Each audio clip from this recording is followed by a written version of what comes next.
En nombre del Padre, del Hijo y del Espíritu Santo. Amén. Dios te salve María, llena eres de gracia, el Señor es contigo. Bendita tú eres entre todas las mujeres y bendito es el fruto de tu vientre Jesús. Santa María, Madre de Dios, ruega por nosotros pecadores, ahora y en la hora de nuestra muerte. Amén. San Ignacio de Loyola, ruega por nosotros. Continuamos con las contemplaciones de la tercera semana, las contemplaciones sobre la pasión de nuestro Señor Jesucristo. Y nos toca hoy contemplar la última cena y la oración de nuestro Señor en el huerto de Getsemaní. El primer preámbulo, como es costumbre, la historia, la encontramos en los Evangelios.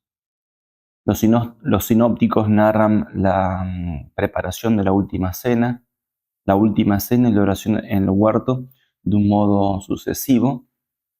En Mateo 26, 17, Marcos 14, 12 y Lucas 22, 7. San Juan narra el lavatorio de los pies, la enseñanza de Cristo en la última cena. Muchos llamaron la llamaron la liturgia de la palabra de la primera Eucaristía. Y luego narra la oración en el huerto, el lavatorio de los pies en el capítulo 13 y la oración en el huerto en el capítulo 18. La composición del lugar. Estamos en Jerusalén, el cenáculo por un lado y el huerto de los olivos. Si miramos a Jerusalén desde el sur, como viniendo de Belén, actualmente el cenáculo ha quedado afuera de las nuevas murallas de Jerusalén que se construyeron en el 1500, por ahí cerca del 1500. El cenáculo quedó afuera de las murallas de Jerusalén y más o menos hay unos 1400 metros desde el cenáculo hasta el huerto de los olivos. Se pasa por lo que sería el sur de la explanada del templo, después el este de la explanada del templo y se desciende hacia el torrente de Cedrón y se encuentra el lugar donde Cristo dejó primero una parte de sus discípulos, luego el lugar donde Cristo lleva consigo a Pedro, Santiago y Juan, y luego se separa un poco más para hacer su oración. La composición del lugar, entonces, Jerusalén, el cenáculo y el huerto de los olivos, y durante la noche nos acompaña la luna llena, que caracteriza siempre el tiempo pascual. La gracia que vamos a pedir es también un poco como en la segunda semana, pero también en la tercera semana, un conocimiento interno de Jesús, de Cristo, pero especialmente pedir, demandar, como dice San Ignacio, dolor, sentimiento y confusión, que por mis pecados Cristo va a la pasión. De tal modo que nos preguntemos, ¿qué hemos hecho por Cristo? ¿Qué hago por Cristo? ¿Y qué debo hacer por Cristo? Mientras vamos contemplando los misterios de la pasión, los pasos de la pasión, como dice San Ignacio nos da tres consejos que los encontramos en el 195. Tres consejos que, en cierto modo, pueden acompañar todas las contemplaciones de la tercera semana, sea Getsemaní, sea la flagelación, sea la vía dolorosa, la misma crucifixión. Estos tres consejos, como decíamos, están en el 195, y el primero es considerar cómo Cristo nuestro Señor padece en su humanidad, el padecimiento de Cristo, y quiere padecer. Él quiere padecer. Por otro lado, pedir dolor, tristeza y lágrimas por Cristo. El segundo consejo es considerar cómo la divinidad se esconde, que podría destruir a sus enemigos, pero deja padecer la santísima humanidad de Cristo. Y el tercer consejo, en el 197, es considerar cómo sufre por mis pecados. Vamos al cuerpo de la meditación, lo vamos a dividir en dos grandes partes. Primero, la última cena y, en segundo lugar, la oración en el huerto. La primera parte, entonces, la última cena. El discípulo amado, San Juan, introduce la última cena diciendo: antes de las fiestas pascuales, sabiendo Jesús que había llegado su hora de pasar de este mundo al Padre, él, que había amado a los suyos, que quedaban en el mundo, los amó hasta el fin. El primer punto de esta primera parte, vamos a ver cómo Cristo prepara su última cena con sus discípulos. Los evangelios sinópticos hablan de cómo Cristo preparó la última cena. Marcos 14, 12 nos dice: Él envió a 2 de sus discípulos diciéndoles: vayan a la ciudad, allí se encontrarán con un hombre que lleva un cántaro de agua. Esto es casi imposible porque los que hacían este trabajo de llevar el cántaro de agua eran las mujeres. Y bueno, justamente es la señal que Cristo les da. Síganlo y díganle al dueño de la casa donde entre: el maestro dice, ¿dónde está mi sala en la que voy a comer el Cordero Pascual con mis discípulos? Él le mostrará en el piso una pieza grande arreglada con almohadones y ya dispuesta. Preparadnos allí lo necesario. Los discípulos partieron y al llegar a la ciudad encontraron todo como Jesús les había dicho y prepararon la Pascua. Esto podríamos decir que es como la preparación próxima de la última cena, de los misterios de la última cena. Pero Dios, en su providencia, fue preparando estos misterios desde el inicio de la revelación, de la redención. El sacrificio de Abel, el sacrificio de Abraham, Melquisedec, rey de Salem, que ofrece pan y vino, el sacrificio del Cordero Pascual, los panes ácimos, etc. Esto nos ayuda a entender un poco más el tercer grado de humildad. ¿En qué sentido? Es decir, que lo que tenemos que hacer en la vida espiritual, lo debemos hacer bien, a mayor gloria de Dios, a imitación de Cristo. Por eso, nuestra oración, parte esencial de nuestra vida espiritual, no puede ser improvisada. Nuestro trabajo en la virtud, nuestro plan de vida, no puede ser improvisado. La santidad no se improvisa. Es Dios que obra la santificación en nosotros, pero con nosotros. Por eso, uno debe intentar, movido por la gracia de Dios, a comprender que poner todos los medios para hacer la voluntad de Dios y hacerla bien es parte del tercer grado de humildad, es parte de la imitación de Cristo. El segundo punto, el lavatorio de los pies. Esta actitud de servicio es la actitud que Cristo tuvo toda su vida. Cristo mismo explica el signo. Una vez que Cristo termina de lavar los pies a sus discípulos, entre paréntesis, no es solamente un signo, sino que Cristo lavó los pies de 12 de sus discípulos. Dice Cristo: ustedes me llaman maestros y Señor, y tienen razón porque lo soy. Si yo, que soy el Señor y el Maestro, les he lavado los pies, ustedes también deben lavarse los pies unos a otros. Les he dado ejemplo para que hagan lo mismo que yo hice con ustedes. Y más adelante dice, ustedes serán felices si sabiendo estas cosas las practican. Si todos, es decir, si cada uno de los cristianos viviéramos este principio, tan simple de entender, pero al mismo tiempo tan sacrificado, que implica de nosotros tantos sacrificios, no habría tantos problemas en las parroquias, en las comunidades religiosas, en las familias cristianas, en las diócesis. Un servidor hace su trabajo, se le agradezca o no, se le considere o no. Es algo que no puede exigir. Es el tercer grado de humildad, es la imitación de Cristo.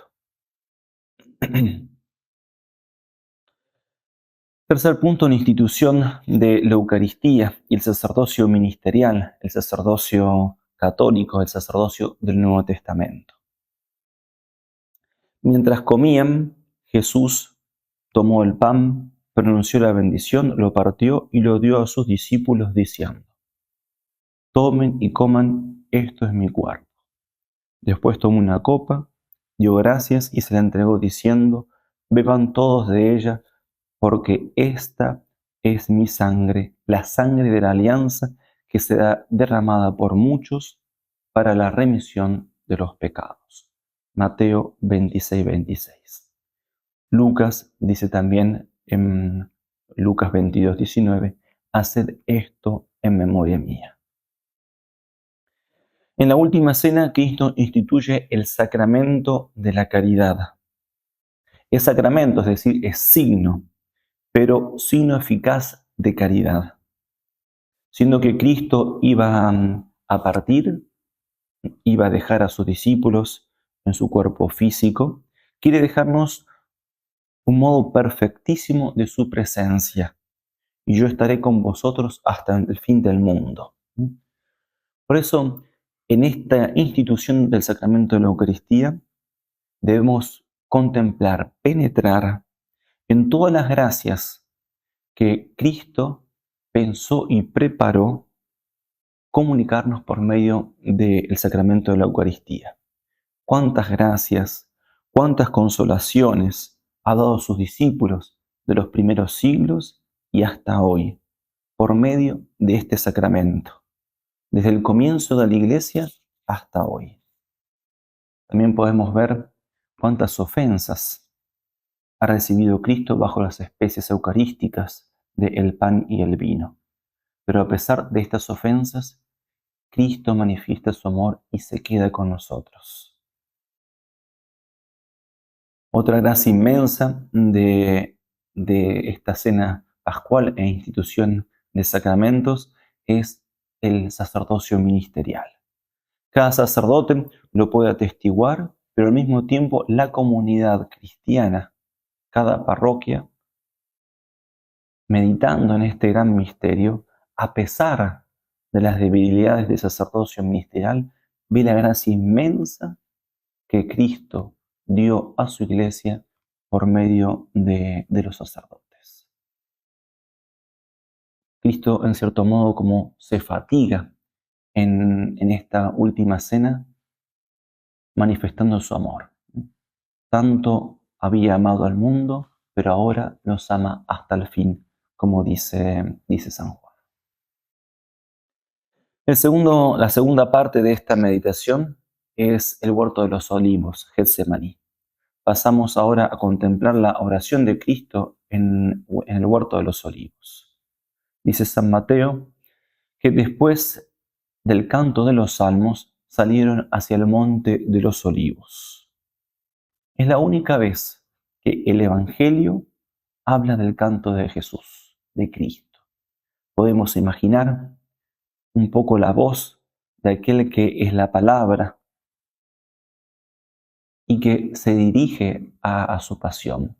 Evidentemente estos cantos se relacionan con los cantos litúrgicos de la cena pascual, los salmos que proponía la liturgia del Antiguo Testamento. Continúa el texto y dice, cuando llegó Jesús con sus discípulos a una propiedad llamada Getsemaní, les dijo: quédense aquí mientras yo voy allí a orar.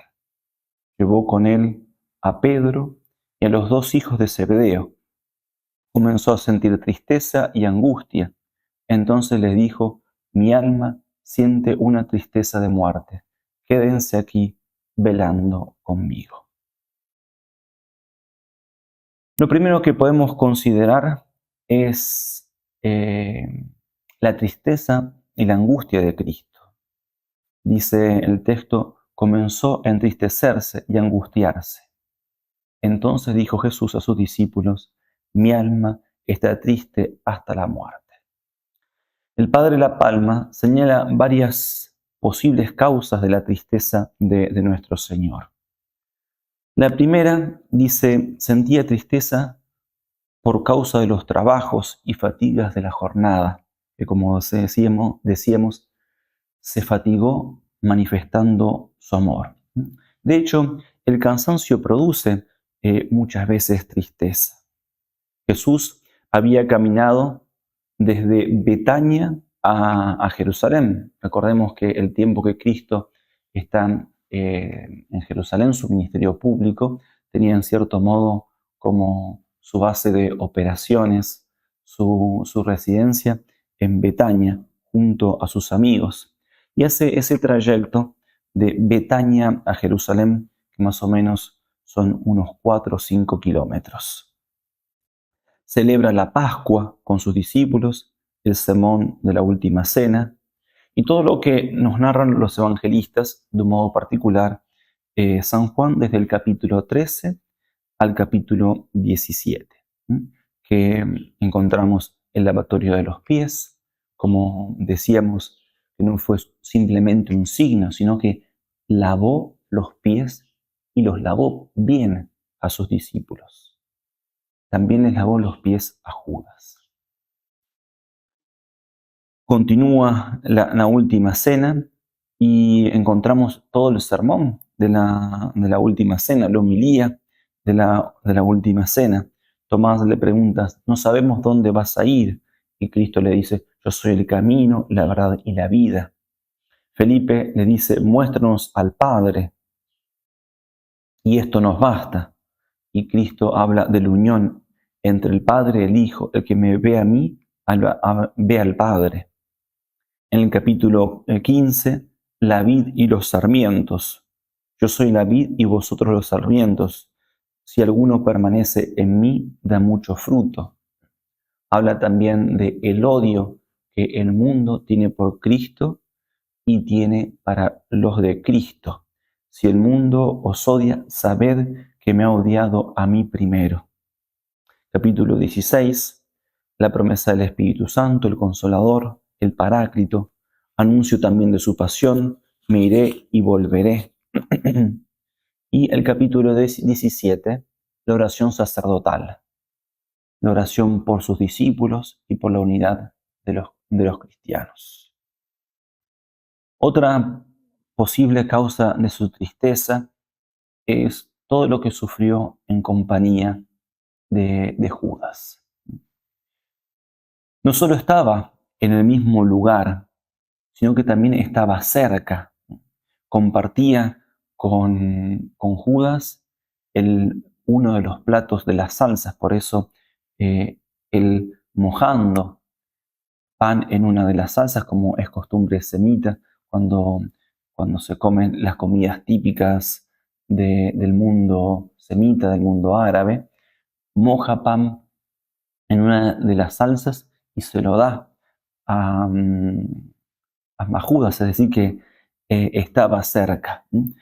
Y si muchas veces sentimos una cierta molestia cuando hay una persona con la cual no combinamos, no nos llevamos completamente bien, cuanto más la presencia de alguien que sabemos que es traidor.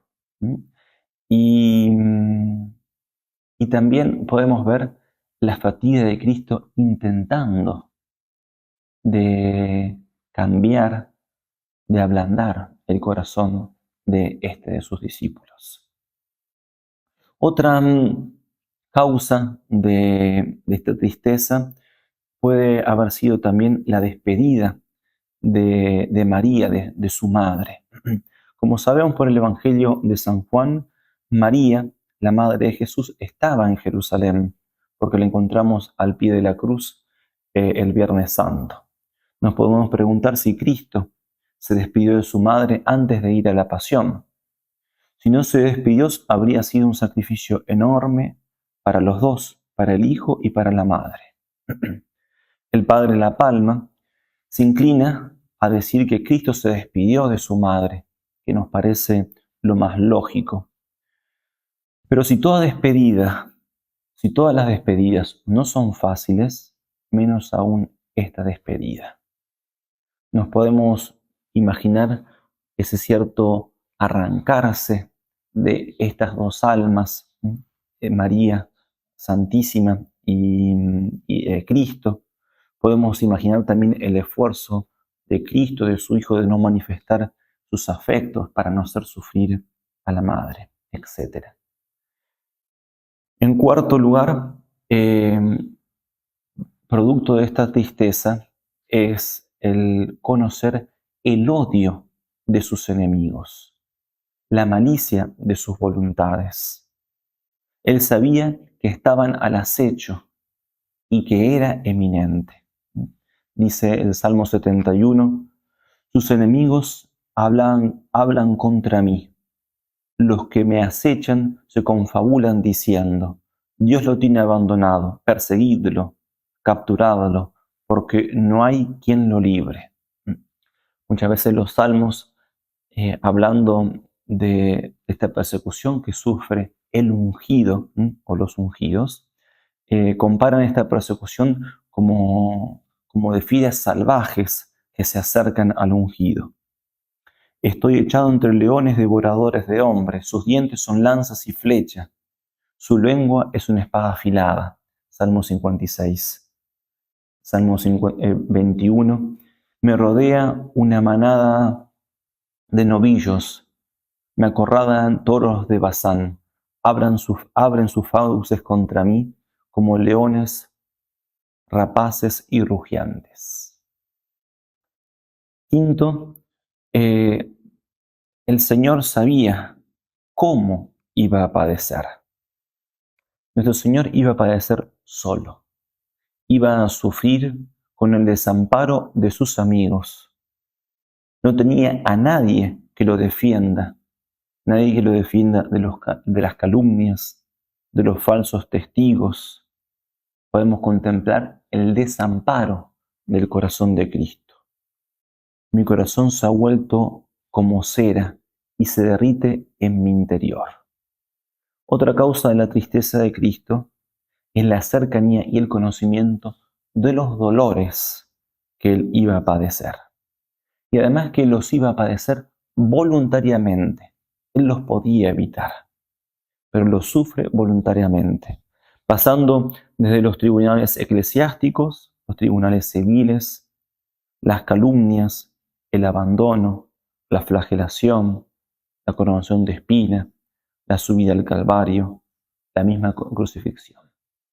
La eminencia de estos peligros, de estos males, producen la tristeza que contemplamos en Cristo. Por eso Cristo dice, triste está mi alma hasta la muerte. Segundo punto de esta oración de Cristo en el huerto de los olivos, podemos considerar otros aspectos de la agonía de nuestro Señor en Getsemaní. Otra causa de la pasión de Cristo fue la medida de su amor. Así como no podemos comprender todo su amor, ya que es infinito, tampoco podemos comprender el dolor que Cristo sufrió, que también es infinito. Hay una relación muy estrecha entre el dolor y el amor. El objeto de la caridad de Cristo, del amor de Cristo, es Dios, su Padre, y los hombres, sus hermanos. Cristo, como Dios, veía toda la malicia del pecado que lo ofendía y que ofendía a Dios Padre, a quien amaba infinitamente. Por otro lado, veía la totalidad de la malicia del pecado, que tiene en sí mismo todo pecado. Veía el mal que el mismo hombre se causaba a sí mismo, el mal que produce el pecado. Ver a Dios ofendido y a los hombres condenándose. Cristo contempló eso. En segundo lugar, podemos ver cómo Cristo asumió la deuda del pecado. Al tomar nuestra naturaleza, Cristo pagó la deuda del pecado como si Él mismo fuera el deudor. Si algún fiador tiene que pagar la deuda de alguien por quien ha fiado, muchas veces su honor no queda manchado, es más, es honorado por ser honesto. Pero en el caso de Cristo, Cristo es abogado de nuestros pecados, pero al mismo tiempo paga como si Él fuese pecador. Por eso dice el Salmo 43, mi oprobio está siempre ante mí, mi rostro se cubre de vergüenza. El Salmo 63 dice, tú conoces mi afrenta, mi vergüenza y mi deshonra. La vergüenza destroza el corazón y no tengo remedio. Otra causa también de la tristeza de nuestro Señor es el desprecio de su sangre. Nuestro Señor también conocía que muchos no conocerían o no lo aceptarían como Salvador, por negligencia propia, por negligencia de los predicadores o misioneros. Y también conocería que muchos que creyeron en Él despreciarían sus méritos, sus sacramentos. También Cristo sufre, cuando sufre también todo el cuerpo místico. Cristo conocía lo que iban a sufrir sus hijos espirituales, sus mártires, sus discípulos, todo su cuerpo místico, pasando de los primeros mártires hasta los últimos mártires del siglo XX y de este siglo. Cristo conocía sus sufrimientos, conocía sus persecuciones, sus angustias. Todos ellos eran parte de su cuerpo y sufrió juntamente con ellos. Por eso cuando Saulo, que luego sería San Pablo, perseguía a los cristianos, dice Cristo mismo, en la aparición que tiene en la conversión de San Pablo, dice, Saulo, Saulo, ¿por qué me persigues? Un tercer punto, podemos contemplar la oración de Cristo. Cristo es nuestro ejemplo en todo. Y la oración no es una excepción. La oración es el primer medio que debemos utilizar. Muchas veces lo último que hacemos es orar. Hasta un dicho popular que usamos, lo único que queda es rezar. Pero nos olvidamos que el ejemplo que Cristo nos dio es lo primero que debemos hacer, es la oración. Antes de cualquier medio humano, debemos dirigirnos a aquel que es la causa primera, que causa más que todas las otras causas segundas. Por eso Cristo en Getsemaní nos da ejemplo de oración. Cristo se aparta, se retira de sus discípulos, como un arrancarse de sus amigos, una actitud vehemente de su voluntad que busca unirse a la voluntad de Dios Padre. El hecho de rezar en desolación, que es lo que está sufriendo nuestro Señor Jesucristo con esta tristeza, nosotros sabemos lo sacrificado, lo heroico que es rezar en momentos de desolación y no hacer mudanzas. Podemos contemplar el silencio de la creación en las primeras palabras que pronuncia Cristo. Padre, si quieres, aleja de mí este cáliz. La creación entera entra en expectación. El Hijo pide algo al Padre. ¿Volvería la mano del verdugo como volvió atrás la mano de Abraham? ¿Se detendría la mano del verdugo como fue detenida la mano de Abraham, que se dirigía a Isaac y fue detenida por el ángel de Dios? El silencio de la creación es roto por las mismas por las palabras de Cristo que dicen y continúan diciendo, pero no se haga mi voluntad, sino la tuya. Ver el fruto que debe tener nuestra oración, contemplar la oración de Cristo y ver cómo ese fruto debemos buscar en nuestra oración. Que nuestra voluntad por medio de la oración se una más a la voluntad de Dios. Evidentemente siempre la voluntad de Cristo ha estado unida a la voluntad del Padre, pero por medio de esta oración, en desolación, en tristeza, Cristo nos da ejemplo. Acaba la primera parte de la oración y vuelve a sus discípulos.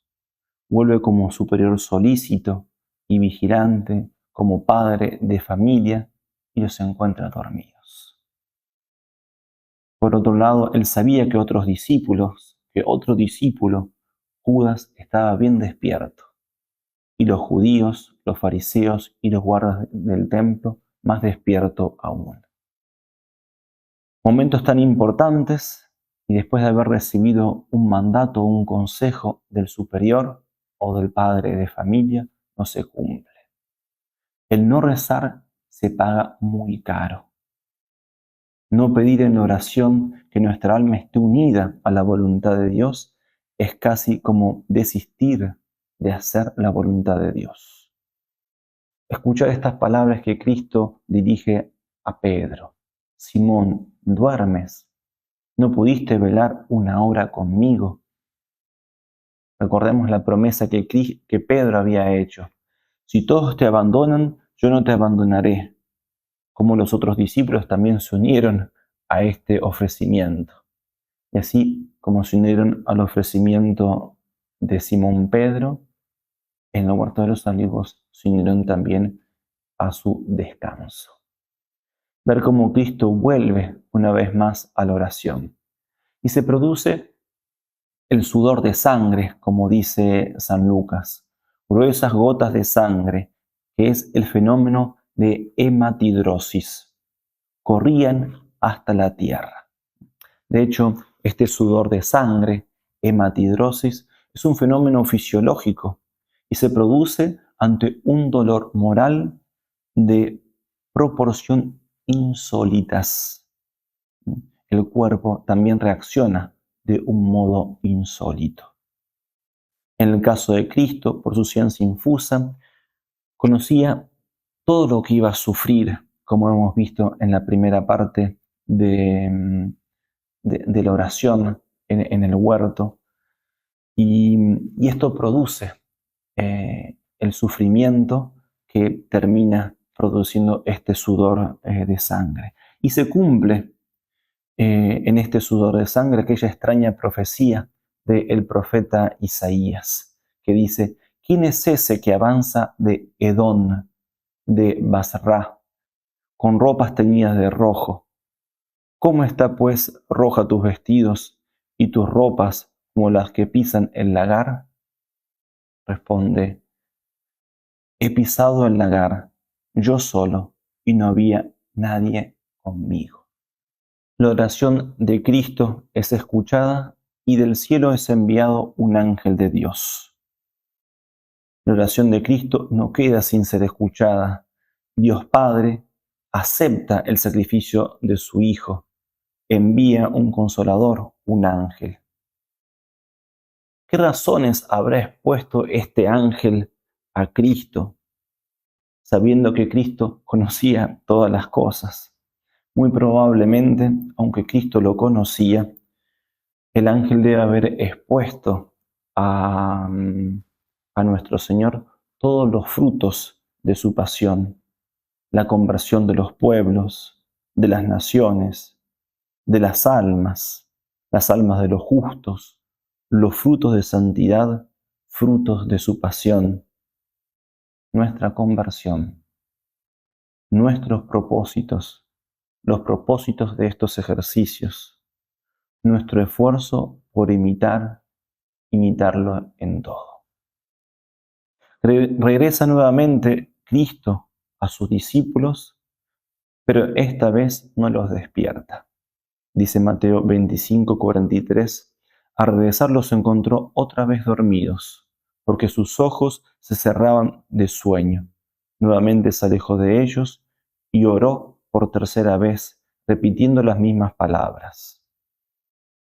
Volver a contemplar la oración de Cristo y la constancia en la oración de Cristo. También otro ejemplo para nosotros. Vuelve por tercera vez y se produce el prendimiento. Cristo despierta a sus discípulos diciendo, ahora pueden dormir y despertar. Ha llegado la hora en que el Hijo del Hombre va a ser entregado en manos de los pecadores. Levántense, vamos, ya se acerca el que me va a entregar. Y entre la poca luz que había de la luna llena, Cristo ve a uno de sus discípulos que se acerca. Ve a Judas. El corazón de Cristo parece quebrarse. Su primer sacerdote. El primer sacerdote que pierde es nuestro Señor. Podemos imaginar el encuentro, la mirada de Cristo que busca los ojos de Judas. Judas que intenta de esquivar la mirada de Cristo y Cristo que se deja besar por Judas y le dice, amigo, con un beso entregas al Hijo del Hombre.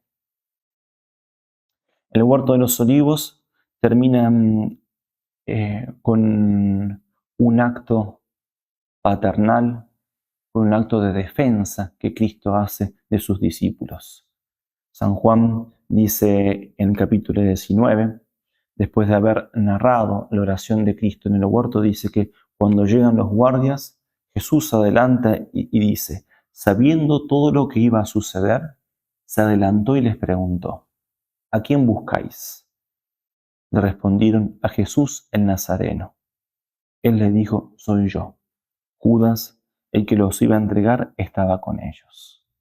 Cuando Jesús les dijo, soy yo, ellos retrocedieron y cayeron en tierra. Les pregunto nuevamente, ¿a quién buscan? Les dijeron, a Jesús el Nazareno. Jesús repitió, ya les dije que soy yo. Si a mí me buscáis, dejen que estos se vayan. Cristo defiende a sus discípulos y solo se entrega a la pasión. Defiende a sus discípulos. Este es nuestro maestro. Este es nuestro capitán. Este es nuestro ejemplo. Terminar con un coloquio, viendo cómo Cristo derrama su amor en estas horas que comienza la pasión, en la última cena, en la institución de los sacramentos, en su ejemplo de humildad lavando los pies a sus discípulos, en el ejemplo de oración, de angustia, y cómo Él va adelante, dándonos el ejemplo, defendiéndonos, nunca dejándonos solos.